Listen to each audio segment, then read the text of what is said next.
अंधविश्वास की बातें हमने कई बार करी है दोस्तों, और ऐसा हर वीडियो में हमारा प्रयास होता है अमित कि लोगों को ये भरोसा दिलाया जाए। जहाँ पर भी हम स्नेक रेस्क्यू करने जाते हैं वहाँ स्नेक बाइट के बाद क्या फॉलोअप होने चाहिए, इससे रिलेटेड सारी अवेयरनेस हमारी कोशिश होती है। और मेरा ख्याल है कि ज़्यादातर स्नेक रेस्क्यूअर्स का यही प्रयास रहता है। लेकिन ऐसा क्या होता है कि लोग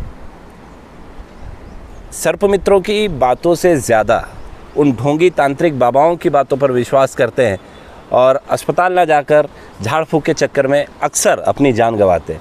नमस्कार दोस्तों, आज के वीडियो में हम बात करने वाले हैं लोग क्यों अंधविश्वास पर ज़्यादा विश्वास करते हैं।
दोस्तों, ये जो क्लिपिंग आपने देखी अभी ये गुजरात के भरूच इलाके का है। और क्लिपिंग में आप देख रहे हैं कि कैसे एक तांत्रिक जो है वो एक बच्ची पे अपने टोटके कर रहा है। हास्यास्पद भी है, बहुत ज़्यादा हास्यास्पद है। अगर पूरा वीडियो आप निकाल के देख ले तो आप अपनी हंसी नहीं रोक पाएंगे। बिल्कुल बिल्कुल। लेकिन इसके पीछे अक्षय एक बहुत सीरियस बात है जो हम सबको समझनी होगी कि क्या अंधविश्वास जो इस प्रकार के होते हैं, क्या उसके लिए सिर्फ लैक ऑफ एजुकेशन ही एक जिम्मेदार है या और भी कारण है? सबसे पहले आपको दोस्तों बताते चलें कि ये वीडियो क्लिप हमें मुबारक पटेल जी ने भेजी है, जो भरूच इलाके के ही सर्पमित्र हैं। और उनका ये प्रयास रहता है कि इस तरीके से जो हरकतें होती हैं उसे किसी भी तरीके से ठीक किया जाए। उन्होंने बहुत अच्छा ये उनका प्रयास है। उनके लिए, इस चीज़ के लिए हम उनका बहुत बहुत धन्यवाद करते हैं। धन्यवाद। और मुबारक जी ने ही बताया कि ये जो बाइट थी ये एक चेकर्ड कीलबैक की थी और उसके बाद इस तरीके का ट्रीटमेंट किया जा रहा था। हालांकि क्या ट्रीटमेंट था और किस तरीके से, हालांकि पेशेंट को तो कुछ होना नहीं था, विक्टिम को कुछ होना नहीं था। कीलबैक होता चाहे और कोई जहरीला सांप भी होता तो उसके साथ यही होता। मुबारक जी ने एक और बात बताई कि ये झाड़ फूँक के कोई पैसे नहीं लेते। हालांकि पैसे का मसला है ही नहीं। दिक्कत कहाँ आती है कि अगर कोई वेनमस स्नेक हो और इस तरीके का सर्कस किया जाए तो जो प्रेशियस टाइम होता है वो चला जाता है। बिल्कुल। और अक्षय कई तांत्रिक ऐसे हैं जो पैसे नहीं लेते इस काम के लिए। और क्यों, सवाल आता है कि फिर ये क्यों करते हैं? ये अपना गुडविल बना रहे होते हैं उस एरिया में, अपना नाम बना रहे होते हैं उस एरिया में, और उसके बाद ये एक आध बड़े आसामी को पकड़ के और उससे तगड़ा पैसा ले लेते हैं। जी बिल्कुल, यही उनका काम है। तो दोस्तों, जो आज के वीडियो का टॉपिक हमने शुरू में बताया कि क्या अंधविश्वास के फेर में फंसने का कारण लैक ऑफ एजुकेशन या जागरूकता की कमी है, मैं आपकी टिप्पणी चाहूँगा इस पर अमित कि जागरूकता की कमी तो एक टॉपिक है, एक मैटर है, लेकिन सिर्फ जागरूकता की कमी पे ठीकरा फोड़ देना ठीक नहीं होगा। कहीं ना कहीं इस चीज़ के लिए हमारी लचर स्वास्थ्य व्यवस्था भी जिम्मेदार है। बिल्कुल, आपने सही कहा कि स्वास्थ्य विभाग का जो रवैया होता है, जिस तरीके का अप्रोच होता है, ज़्यादातर केसेस में हमने देखा है, सुना भी है। और कई सारे हमारे व्यूअर्स ने भी ये कमेंट सेक्शन में हमें बताया है कि उनके एरिया में जब स्नेक बाइट होती है और लोग हॉस्पिटल का रुख करते हैं तो जो अप्रोच एक मेडिकल स्टाफ का होना चाहिए, एक मेडिकल प्रोफेशनल का होना चाहिए, उसकी कमी दिखती है।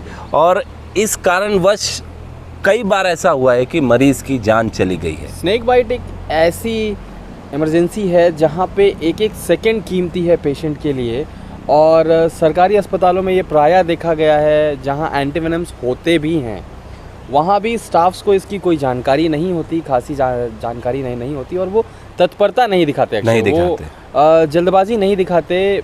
पूरा पेपर वर्क जो है वो बहुत ढिलाई के साथ बहुत आराम से होता है, और इतने देर तक पेशेंट जो है कई बार सर्वाइव नहीं कर पाता। अगर अमित इसके रूट पे जाए, हमने ये तो कह दिया कि स्वास्थ्य विभाग लचर है, लेकिन ये जो लचर रवैया है ये कहाँ से आता है?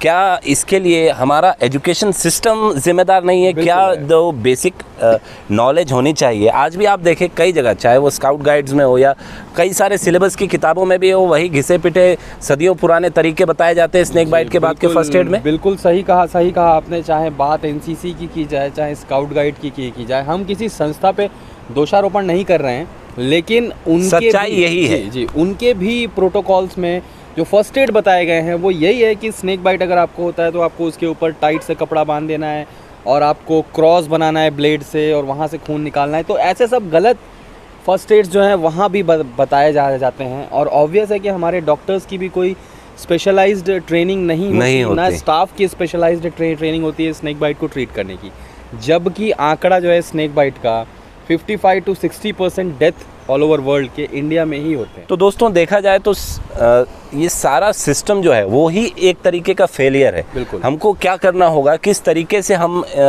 स्नेक बाइट्स के बाद होने वाली डेथ में कमी ला सकते हैं? एक तो अवेयरनेस प्रोग्राम्स चलाकर, जो कि ज़्यादातर एरियाज़ में कवर अप किया जाता है। बिल्कुल। साथ ही साथ इन चीज़ों को देखिए, दिक्कत कहाँ आती है, जो अवेयरनेस कैंपेन्स हम करते हैं वो बड़े लोगों के लिए करते हैं ज़्यादातर इलाकों में, वहाँ बच्चे शामिल नहीं होते। और अगर आप किसी ऐसे व्यक्ति को समझाने का प्रयास करते हैं जो 30 साल 40 साल 50 साल से कुछ ऐसी मनगढ़ंत कहानियों को सुनता आ रहा है जो उसके दिलो दिमाग में रच बस गई है, उन्हें एक या दो कैंपेन से निकाल पाना ऑलमोस्ट इम्पॉसिबल है। बिल्कुल सही कहा आपने। और प्रॉब्लम जब जड़ से है तो इलाज भी जड़ से ही होना चाहिए किया जाए। और हमारे रूट्स जो हैं वो स्कूलों में हैं, वो छोटे बच्चे हैं, उनके दिमाग में अगर हम सही जानकारी डालते हैं, उनको अगर हम सही चीज़ बताते हैं, तो आने वाली जो जनरेशन है वो हमारी ऐसी तैयार होगी जहाँ पे अंधविश्वास के लिए कोई जगह नहीं होगी, और प्रॉपर रिसर्च एंड डेवलपमेंट पे ही उनका प्रॉपर यकीन होगा।